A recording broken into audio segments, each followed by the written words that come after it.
Hello, here is one of the most recent audio items of information for vision-impaired people in Great Britain, currently being broadcast on infosound, and also available to hear in the infosound Select on-demand service. For several decades, the National Federation of the Blind of the UK has been campaigning for a safe walking environment for blind and partially sighted people. Originally, their concerns were over things like overhanging hedges, street clutter, wheelie bins left in the wrong place, advertising A-boards in the middle of the pavement outside shops, and increasingly the problem of cars and vans parked on pavements.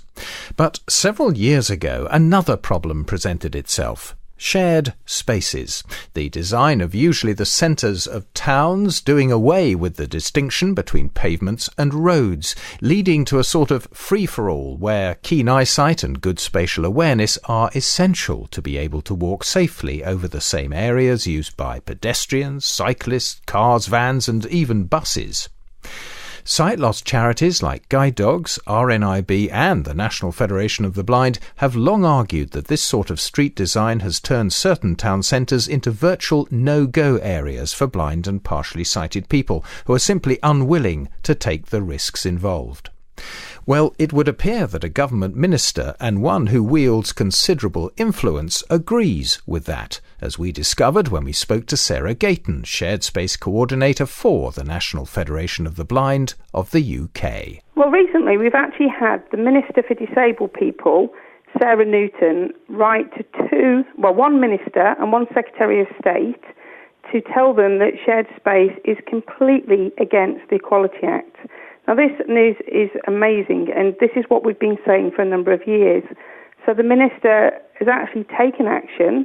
This was after a petition was handed in, signed by 48 other charities across the UK, asking for shared space to be halted, all schemes to be reviewed and modified. And this shared space development, does it come in different shapes and sizes? One thinks of, typically, there are no curbs, there are no barriers between the walkway and where cars and cycles could go. Is it more complex than that? Are there different types of shared space?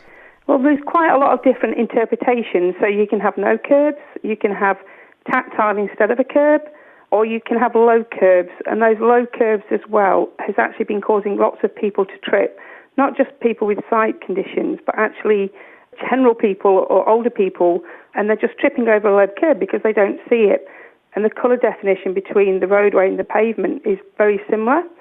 Also, again, they've been taking out control crossings and they've been taking out zebra crossings and putting like a non-crossing in, a courtesy crossing that gives a blind person no indication when it's their turn to cross the road. So lots of different places, and I think this is one of the fundamental problems. They've deregulated how you create a road or a street or a highway, and it's just been a free-for-all, and this has caused serious problems for blind and partially sighted people.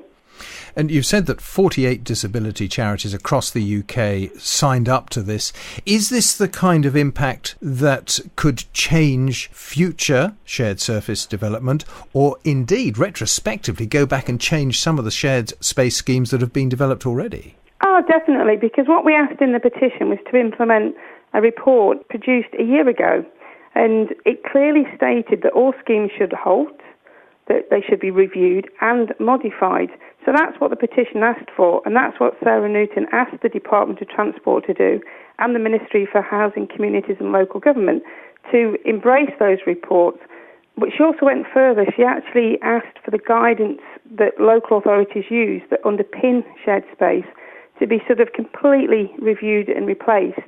Now, again, that is quite a strong message to these two departments, and it's their job to act on her request, not to ignore disabled people, and to bring disabled people as part of that whole process of the review of the guidance. So I honestly think her letters cannot be ignored. And we have not only the Minister for Disabled People, not only the Women and Equality Select Committee report, but we also now have the government's own committee that advises the Department of Transport on access issues, saying shared space must halt. I think I'm right in saying that possibly this autumn, the whole business of shared spaces was due to be debated anyway, and that was before these letters were written. Do you therefore think that the shape of that discussion within Parliament is going to be more positive as far as accessibility for blind and partially sighted people in the street environment is concerned? Oh, definitely. The government had already undertaken a consultation, and a few days before we petitioned Number 10 to ask them again to halt shared spaces, they actually came out with the first early themes of all that research that had gone into looking at all the consultations. And the key issue, the first one they mentioned, was the problems of shared space. It was also about curb design in shared space and the lack of consistency in shared space.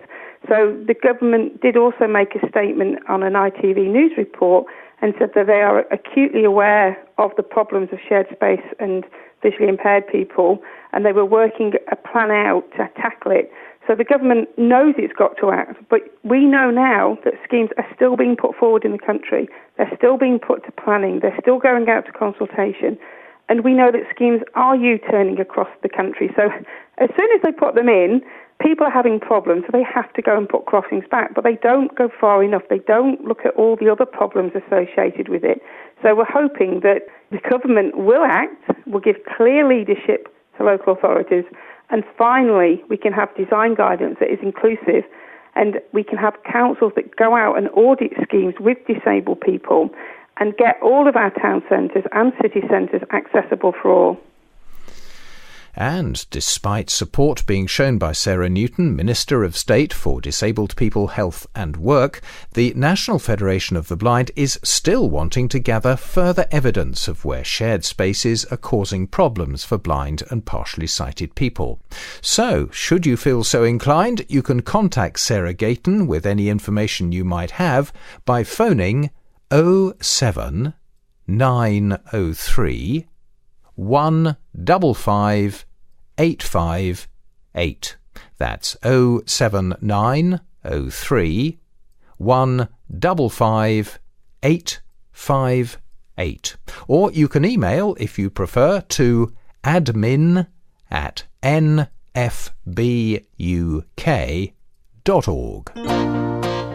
And to listen to the round-the-clock InfoSound broadcast or browse the associated on-demand service InfoSound Select, you can phone 03000 111 555 or visit www.infosound.org.uk/listen.